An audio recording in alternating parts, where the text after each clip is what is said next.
அனைவருக்கும் வணக்கம்.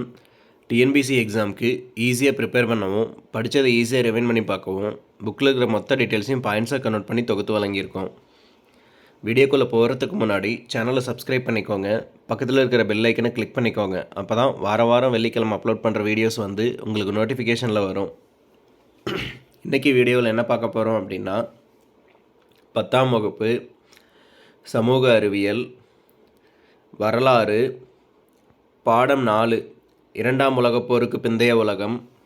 அதில் தலைப்பு 4.2 பனிப்போர். அமெரிக்க ஐக்கிய நாட்டிற்கும் சோவியத் ஐக்கியத்திற்கும் இடையே ஏற்பட்ட எதிர்ப்பு. ஃபர்ஸ்ட் பாயிண்ட், பொது உடைமையை கட்டுக்குள் வைக்க ட்ரூமனின் வரையறை.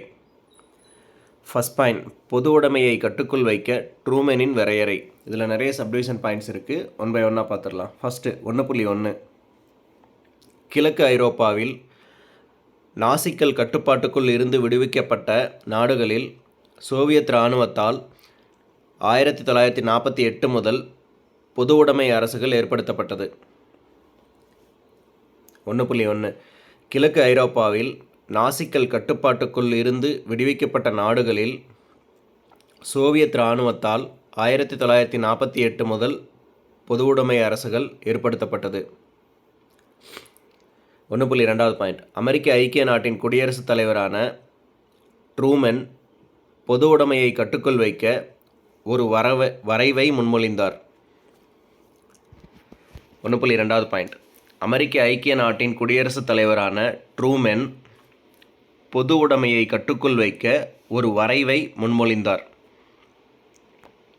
1.3 பாயிண்ட், சோவியத் நாடோ கிழக்கு ஐரோப்பா மட்டுமல்லாமல் உலகம் முழுவதும் பொது உடைமை கருத்தை பரப்ப தீர்மானமாக இருந்தது. 1.3 பாயிண்ட், சோவியத் நாடோ கிழக்கு ஐரோப்பா மட்டுமல்லாமல் உலகம் முழுவதும் பொது உடைமை கருத்தை பரப்ப தீர்மானமாக இருந்தது. 2வது பாயிண்ட், மார்ஷல் திட்டம். 2வது பாயிண்ட், மார்ஷல் திட்டம். இதுலேயும் நிறைய சப்டிவிஷன் பாயிண்ட்ஸ் இருக்குது, ஒன் பை ஒன்னாக பார்த்துடலாம். ஃபஸ்ட்டு 2.1, மேற்கு ஐரோப்பிய நாடுகளை தன் செல்வாக்கினுள் வைத்துக்கொள்ள அமெரிக்க ஐக்கிய நாடு மார்ஷல் திட்டத்தை உருவாக்கியது.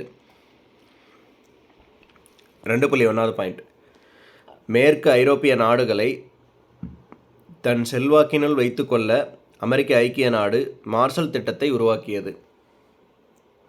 2.2 பாயிண்ட், இத்திட்டம் இரண்டாம் உலகப் போரின் பாதிப்புகளிலிருந்து மீண்டு வருவதற்காக அமெரிக்க டாலர்களை பயன்படுத்தி கொள்ள வழிவகை செய்தது. 2.2 பாயிண்ட், இத்திட்டம் இரண்டாம் உலகப் போரின் பாதிப்புகளில் இருந்து மீண்டு வருவதற்காக அமெரிக்க டாலர்களை பயன்படுத்தி கொள்ள வழிவகை செய்தது. அடுத்து 3வது பாயிண்ட், பனிப்போர். அடுத்து 3வது பாயிண்ட், பனிப்போர். இதுலேயும் 2 சப்டிவிஷன் பாயிண்ட்ஸ் இருக்குது, ஒன் பை ஒன்னாக பார்த்துடலாம். ஃபஸ்ட்டு 3.1, இரண்டாம் உலகப் போருக்கு பின்னர் அமெரிக்க ஐக்கிய நாட்டிற்கும் சோவியத் நாட்டிற்கும் இந்நாடுகளின் நட்பு நாடுகளுக்கும் இடையே மூண்ட விரோதம் பரபரப்பையே பனிப்போர் என்கின்றனர். 3.1 பாயிண்ட், இரண்டாம் உலகப் போருக்கு பின்னர் அமெரிக்க ஐக்கிய நாட்டிற்கும் சோவியத் நாட்டிற்கும் இந்நாடுகளின் நட்பு நாடுகளுக்கும் இடையே மூண்ட விரோதம் பரபரப்பையே பனிப்போர் என்கின்றனர். 3.2 பாயிண்ட், அவை நேரடியாக ஆயுதங்களை கொண்டு தாக்குதல் நடத்தவில்லை, மாறாக அவர்கள் அரசியல் பொருளாதார சிந்தனை தளங்களை தேர்வு செய்து கொண்டனர். 3.2 பாயிண்ட், அவை நேரடியாக ஆயுதங்களை கொண்டு தாக்குதல் நடத்தவில்லை, மாறாக அவர்கள் அரசியல் பொருளாதார சிந்தனை தளங்களை தேர்வு செய்து கொண்டனர். அடுத்து 4வது பாயிண்ட், புக்கில் ஒரு பாக்ஸ் கொடுத்துருக்காங்க, அதில் உள்ள பாயிண்ட்ஸை வந்துட்டு ஒன் பை ஒன்னாக பார்த்துடலாம். ஃபஸ்ட்டு 4.1, இரண்டாம் உலகப் போருக்கு பிறகு ஏற்பட்ட வறுமை, வேலையில்லா திண்டாட்டம், இடம்பெயர்வு போன்ற பிரச்சனைகளே மேற்கு ஐரோப்பாவிற்குள் பொது உடைமை கருத்து வளர காரணமாய் அமையும் என்று அமெரிக்க ஐக்கிய நாடு கருதியது. 4.1 பாயிண்ட், இரண்டாம் உலகப் போருக்கு பிறகு ஏற்பட்ட வறுமை, வேலையில்லா திண்டாட்டம், இடம்பெயர்வு போன்ற பிரச்சனைகளே மேற்கு ஐரோப்பாவிற்குள் பொது உடைமை கருத்து வளர காரணமாய் அமையும் என்று அமெரிக்க ஐக்கிய நாடு கருதியது. 4.2வது பாயிண்ட். அமெரிக்க ஐக்கிய நாட்டின் செயலர் ஜார்ஜ் சி மார்ஷல் ஐரோப்பாவின் சுய முன்னேற்ற முயற்சிக்கு தம் நாடு பண உதவி செய்யும் என்று அறிவித்தார். 4.2வது பாயிண்ட். அமெரிக்க ஐக்கிய நாட்டின் செயலர் ஜார்ஜ் சி மார்ஷல் ஐரோப்பாவின் சுய முன்னேற்ற முயற்சிக்கு தம் நாடு பண உதவி செய்யும் என்று அறிவித்தார்.